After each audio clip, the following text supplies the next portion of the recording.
actually down in Calgary. I met her at a life betterment course. We ended up going out for supper one night as a big group. I learned 3 things about him that day. I was like, oh, he's a cute guy, and he plays soccer, which, I mean, that's my love of soccer, is my life. Bonded over football and, well, soccer. And he lives in Edmonton. So I thought, oh, that's so close, right? That's great. She thought I lived in Edmonton. Anyway, I don't know where it came from, but he didn't live in Edmonton. He never did, so I have no idea why. In fact, I remember a phone call like probably a month later about her talking about wanting to bring me cookies and about how it not being that far of a drive. And I was like, wow, this girl's really dedicated. Like, Lloydminster is like a 5-hour drive. She'll stop and bring me cookies. Like, that's awesome. Anyway, we talked about connecting up, maybe going to soccer games, because I mentioned that I had tickets to a Women's World Cup game that was happening in Edmonton in about a month. I ended up giving my number to Scott, and I'm so glad I did. And I remember I was carpooling that night back to Lloydminster with people, and it was about 4 hours into our drive, and I texted him. I just gave in, because I was thinking about this cute guy that I met, right?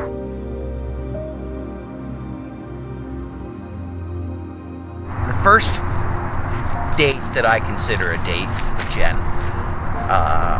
is in Edmonton. Our stories definitely differ on the matter, because I always tell people that was our first date, and she adamantly denies it. In July, we met up to Edmonton, and this is our debated first date, not first date. To me, it's not a first date. I never went there with the intention of it being a date. We're meeting up to watch the FIFA Women's World Cup final. So I remember going in thinking that, it's not quite a date, but it could turn into a date. It's one of those situations, right? So we sat down and had some food off the food trucks. She made some inappropriate jokes, which were fantastic, because I'm just all kinds of inappropriate at times. Then we went walking around the fountains. It was Canada Day, so they had people everywhere, and the fountains were busy, and you could walk through there. And I remember taking probably some of my favorite pictures to this day of us together. So then we went to the football game, and we were all soaked from the fountain, so we had to sit there and dry in the sun. And that night we went to a restaurant to eat. At the end, I gave him some money for my meal, but not realizing that my math was way off. Like, he paid for more than half of my meal and all of his own meal. But yet, in my mind, it wasn't a date. As we were driving back to my car, I told her that I was interested in her, and I wanted to kiss her. And she said that I could kiss her on the cheek, and I did. And that was the first date, not date.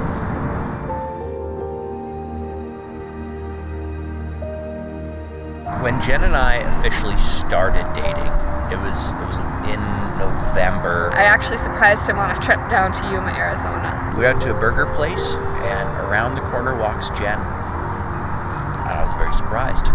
We went quadding on the sand dunes. I mean, that's something I'd never done in my life. So for me, that was really, really neat. When we got there, I got news that a good friend of mine had passed away. I remember that day was quite sad from the beginning. We'd driven to Lake Havasu, and we took a ferry boat to the island. And I just remember sitting on the ferry, and I was bawling my eyes out. I was leaning forward, and I was crying. I was crying so hard there was snot just pouring out of my nose. And it just got he sat there and he held his arms around me. We ended up getting back to the hotel, and we were just sort of talking about life and who we want around us and where we want our lives to go. And we just decided that that would be the day that we made it official and started dating. So it's kind of sad that it started out the way it was, but it's beautiful that on a day like that, something so incredible could start and blossom. So I feel very very blessed to be where I am now with her. So.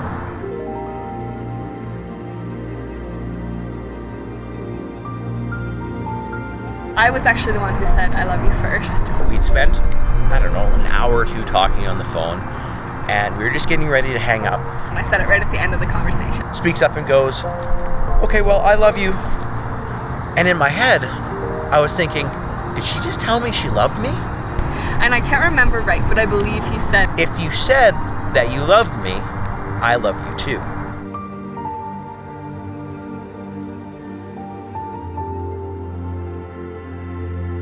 I plan a trip to Nepal with my friends. And I remember thinking, I'm like, this is the last big trip with my friends before I get engaged. I knew exactly what I was going to do. I knew what I wanted to do. I was with my friends and I popped into this one jewelry store and we came across these beautiful amethyst rocks. And I'm like, you know what? Yeah, I'd like to get this one designed. And I remember my friends were like, is this an engagement ring? And I was like, no, it's not an engagement ring. You know, I'm trying to keep it as low-key and quiet as possible, but they definitely knew something was up. So I get this beautiful ring and I bring it back with me, and now I'm trying to think of the perfect moment to bring it up, the perfect moment to ask her. I set my sights on May 4th, which is her birthday, and it's also a day before my birthday. I want to take her to eat, so I go, anywhere you want to eat, you know, we'll go to eat. As kids, we always used to go to Joey's only when my mom wasn't around, because she really didn't like fish, but with my dad we'd go. So I thought, you know, it's been a couple of years. Joey's only. She wanted to go to Joey's only to eat. At the end of that, we thought, well, let's go watch the sunset. So we hummed and hawed about where we were going to go, and we went up to Scotsman Hill. I remember I was so nervous, and I was sitting there, and I had the ring in my pocket. It was very quiet up there. We sat on a bench, and down below we could hear a marching band playing. Before I know it, Scott's sitting on this bench right in front of me, and he's got this ring, this purple and silver ring. I asked her if she'd be willing to spend the rest of her life with me.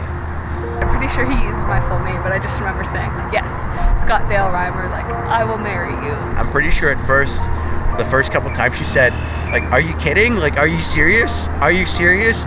No, I would never joke about something like that. Well, this was for real. I remember I was shaking so bad. It was really something that I'll never forget. And we sat and we talked that night on the benchway until the sun came down and the skylights of Calgary came on. And it was a really neat setting. She's just so compassionate at all times. She cares more for other people than she does for herself. And I gotta keep reminding her, Jen, you matter too. But she will give everything to the people that she loves. Absolutely everything. And she's just the most incredible that way. The only person that I've ever loved to that extent. She's the only person I've ever cared about how I care about. I would do anything for her. I would go anywhere for her.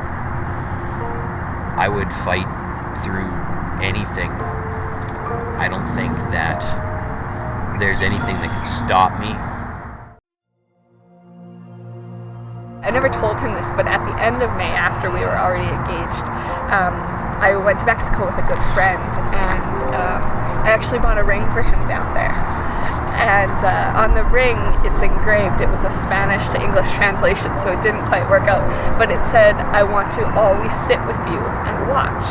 Scott never received the ring because I lost it. We were looking at it in Mexico. I was going to get it engraved with his initials and my initials on the back. And for whatever reason, it didn't make it home with us. We had admired it too many times, I guess, but it was something that I still think is very special. And though he doesn't know about it, you know, it's something that one day I'll be able to share something special like that with him, especially when we share wedding rings on our wedding day.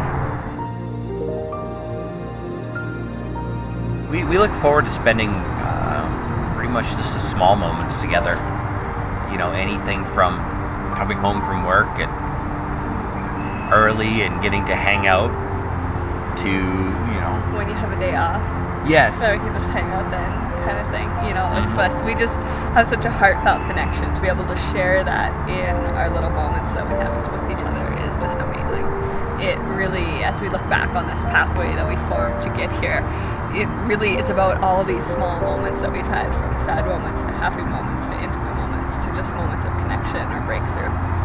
So probably just any time that we're in the car and we're driving. Jen also likes to drive from the passenger seat all the time. And I guess there was a time I read a little joke, and it was about it just fit perfectly. And it was about the eggs. It was the eggs joke. So a guy walks into the kitchen and and his wife's cooking breakfast, and he pops in. And he goes, the eggs are burning! Quick, flip them! And she looks at him all confused, and he goes, well, now you know how I feel when I'm driving. So anytime that we're driving and she likes to drive from the passenger seat, I just look at her and go, the eggs, Jen, the eggs. And that's my cue to realize that sometimes your control in life doesn't all have to be from you, and that's part of trusting your partner. Yeah, it really is. How am I gonna top that? I don't know. Try? One of our funniest moments that we reflect on all the time is that we stopped in Phoenix, Arizona, and right after we got off the airplane, we went to a restaurant that was make your own burgers and make your own milkshakes. And so we just thought it was amazing, and we loaded up, and we ate so much that night. That's something that we've always connected on, with our love of food. And we ended up eating so much that night, and I remember we were driving on the interstate, and I had just merged onto the interstate with the rental car. And I wasn't going fast enough, and Scott's going, you need to hurry up, you need to merge into traffic properly, right? And in that line, I had so much food, it was just sitting right here, and it was almost that I couldn't, because we had just eaten so much. It was incredible. She was so full she couldn't drive. I love it. But there's been just so many moments that we've bonded over, and it's just been amazing to have you in my life. I'm so blessed. Me too. Thank you. You're welcome.